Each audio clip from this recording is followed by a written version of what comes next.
புத்தக பித்தனுக்கு வருக. நான் முகமது ஃபிர்தோஸ். இன்றைக்கி நான் அபு ஃபர்கானாவோட நேசம்ங்கிற சிறுகதையை பற்றி தான் பேச போகிறேன். இது கேலக்ஸியோட விண்மீன் மின்னிதழில் எழுதப்பட்டிருக்கு. வழக்கமாக நான் உளவியல் சம்மந்தமான புத்தகங்கள் தான் அதிகமாக சொல்லுவேன். இந்த வாட்டி சிறுகதையை எடுத்திருக்கேன். ஏன் சிறுகதையை பற்றி நான் அதிகமாக பேச மாட்டேன்னா அதை படிக்கிறதுனால இல்லை, அதை படித்தாலும் அதில் உள்ள நுட்பமான உளவியலை என்னால் பேச முடியாது.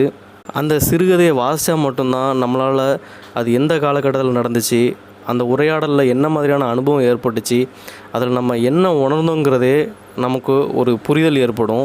அப்படி அந்த சிறுகதையை வாசிக்கும்போது சில நேரங்களில் நம்ம அந்த அனுபவத்தை அனுபவிச்சிருப்போம். அதனால் அந்த கதையோடு நம்மளால் ஒன்றவும் முடியும். அபு ஃபர்கானாவோட நேசம் சிறுகதையை சொல்கிறதுக்கு முன்னாடி அபு ஃபர்கானாவை பற்றி சொல்லி ஆகணும். அவர் முகநூலில் அதிகமான பதிவிடுவார், நிறைய கட்டுரைகள் எழுதுவார். மேலப்பாளையத்தை பற்றி தெரிஞ்சுக்கணும்னு நினைக்கிறவங்கெல்லாம் அவரோட கட்டுரையை பார்த்தாலே தெரிஞ்சுக்கலாம். மேலப்பாளையத்தோட வட்டார வாழ்க்கை, மேலப்பாளையத்தோட உணவு முறை, மேலப்பாளையத்தோட சமூக பழக்க வழக்கம் எல்லாமே அவரோட கட்டுரைகள்லாம் அவ்வளோ அற்புதமானவையாக இருக்கும். சில நேரங்களில் அவரோட எண்ண ஓட்டங்களை அது பிரதிபலிக்கிறதா இருக்கும். அவர் நிறைய விஷயங்களை அதில் பதிவிடுவார். அவருடைய கட்டுரைகளில் சமூகத்தில் நடக்கிற சில சிக்கலான விஷயங்களையும் பதிவிடுவார். அதுக்காக நிறைய எதிர்ப்புகளையும் சந்திப்பார். அதையும் சமாளித்து வெளியே வருவார்.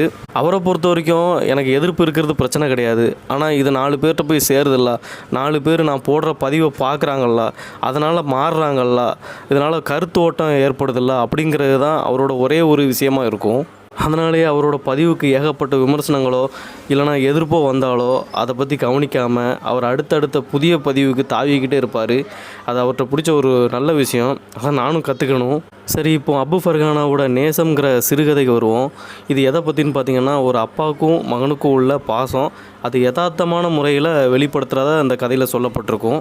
இந்த இத்ரீஸோட அப்பா தான் அப்பாஸ் பாய். அவர் வழக்கமாக குடிக்கிற டீ கடைக்கு, அதாவது பீமா பை டீ கடையில் வந்து உட்காந்துருக்காரு.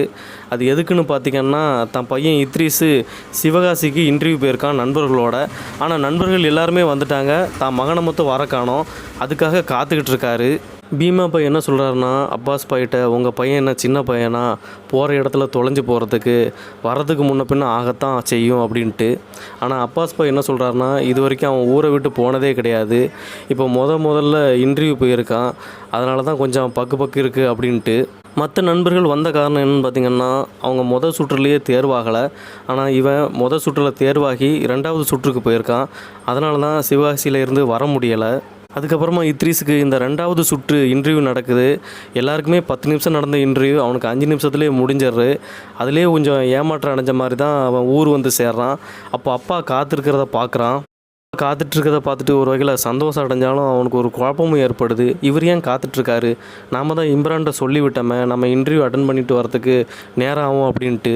அதை அவர்கிட்டே கேட்குறான், இம்ரான் சொல்லலையே அப்படின்ட்டு. இம்ரான் எதுவுமே சொல்லலையேப்பா அப்படின்னு சொல்லிட்டு, சரி வந்து பீமா கடையில் உட்காரு, 4 ரொட்டியை சாப்பிட்டுட்டு போவோம் அப்படின்னு சொல்கிறாரு. ஒரு 4 ரொட்டியை வாங்கி அவர் கையாலேயே பிச்சு போட்டு சால்னாவை குழகுலன்னு ஊற்றி தன் கையாலேயே பிசைஞ்சு சாப்பிடுன்னு தன் பையனுக்கு சொல்கிறாரு. அப்படியே அவரும் ஒரு டீ குடிக்கிறாரு. அப்போ தான் பீமா பை சொல்கிறாரு, எல்லாம் உங்கள் வாப்பா உனக்காக தான் காத்துட்டு இருந்தார், எங்கே நீ வருவியோ வரமாட்டியோன்னு பயந்துக்கிட்டே இருந்தார், நீ வந்ததுக்கு அப்புறம் தான் அவர் முகத்துலேயே ஒரு சிரிப்பு வருது அப்படின்ட்டு. அப்போ தான் அவன் சொல்கிறான், எங்கள் வாப்பா எப்போவுமே இப்படி தான், நான் 5ஆப்பு படிக்கும்போது டூர் போனேன், அப்போவும் இதே மாதிரி தான் காத்துட்டு இருந்தார், கல்லூரிக்கு டூர் போனேன், அப்போவும் இப்படி தான் காத்துட்டு இருந்தார், இன்றைக்கி நான் இன்டர்வியூ போகிறேன், இப்போவும் இப்படி தான் காத்துட்ருக்காரு, எப்போவுமே எங்கள் அப்பா மாறவே மாட்டார் அப்படின்ட்டு. இதே மாதிரி பல நல்ல ஞாபகமான விஷயங்கள்லாம் இத்ரீஸ்ட்ட இருக்குது.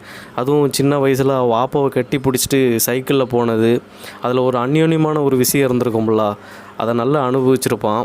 ஆனால் ஒரு குறிப்பிட்ட வயசுக்கு மேலே ஒரு பாசத்தையும் பிணக்கத்தையும் பெண் பிள்ளைகள் வெளிப்படுத்துகிற மாதிரி ஆண் பிள்ளைகளால் வெளிப்படுத்தவே முடியாது. நெஞ்சு முழுக்க அப்பா மேலே பாசம் இருக்கும், அதை வெளிப்படுத்த முடியாமல் தவிக்கிற தவிப்பு இருக்குல்ல, அது ஒரு சாபம் மாதிரின்னு சொல்லலாம். அதை இந்த கதையில் இத்ரீஸை பார்க்கும்போது நம்மளால் உணர முடியும். வாப்பாக்கள் மாறுறது கிடையாது, ஆனால் பிள்ளைகள் அப்படியே மாறிடுறாங்க. இந்த காலப்போக்கு அவங்கள மாற்றிடுறது. அதே மாதிரி நம்மளோட நல்லது கெட்டது எல்லாமே நம்ம வாப்பாட்டையோ இல்லைனா அம்மாட்டையோ தான் சொல்லுவோம். அதே மாதிரி தான் வாப்பா கேட்குறாரு இன்டர்வியூ என்னாச்சுன்ட்டு. இந்த மாதிரி இன்டர்வியூவில் செலக்ட் ஆகணும்னு தெரிலன்னு ஒரு சந்தேகத்தோடு சொல்கிறான். பரவாயில்ல, நீ அடுத்த முறை முயற்சி பண்ணு அப்படின்னு அவர் தட்டி கொடுக்குறாரு. பல பேருக்கு வாப்பாவோட இந்த மாதிரியான நம்பிக்கையான வார்த்தைகள் தான் தேவைப்படும். அதை புரிஞ்சுக்கிட முடியாது. அதை யதார்த்தமாக இந்த கதையில் வெளிப்படுத்தியிருப்பாங்க. இத்ரீஸை பொறுத்த வரைக்கும் இன்டர்வியூவில் பாஸ் ஆவானா ஃபெயில் ஆவானான்னு தெரியாது. ஆனால் அவன் பல வருடங்கள் கடந்தால் கூட அந்த 4 பரோட்டா பிச்சு போட்டார்ல, அதோட வாசமும் பாப்பாவோட நேசமும் என்றைக்குமே நிறைஞ்சிருக்கும். இந்த கதையை முடிக்கும் போதும் அப்படி தான் முடிச்சிருப்பார் அபு ஃபர்கானா. இன்னொரு முக்கியமான விஷயம், ஆரம்பத்தில் 4 ரொட்டியை பிச்சு போட்டார்னு சொல்லியிருப்பேன். கடைசியாக முடிக்கும்போது 4 பரோட்டான்னு முடிச்சிருப்பேன். எங்கள் ஊரில் ரொட்டி பரோட்டா எல்லாமே ஒன்று தான், ஒரே வார்த்தையில் தான் பிரயோகிப்பாங்க. எங்கள் ஊர் வட்டார வாழ்க்கைக்குன்னே தனி சிறப்பு உண்டு. அதை எங்கள் பழக்கமானவங்களால தான் புரிஞ்சுக்கிட முடியும். இதுலேயும் ஒரு சில வட்டார வழக்கை பயன்படுத்தியிருப்பார். ஆனால் அதிகமாக பயன்படுத்தினா எங்கள் கதை புரிஞ்சுக்கிட முடியாமல் போயிருமோங்கிற ஒரு பயத்திலேயே இருக்கலாம். ஆனாலும் இந்த கதை ரொம்ப ஒரு நல்ல கதை தான். முடிஞ்சால் எல்லோரும் வாசித்து பாருங்கள். உங்களிடமிருந்து விடைபெறுகிறேன். நன்றி.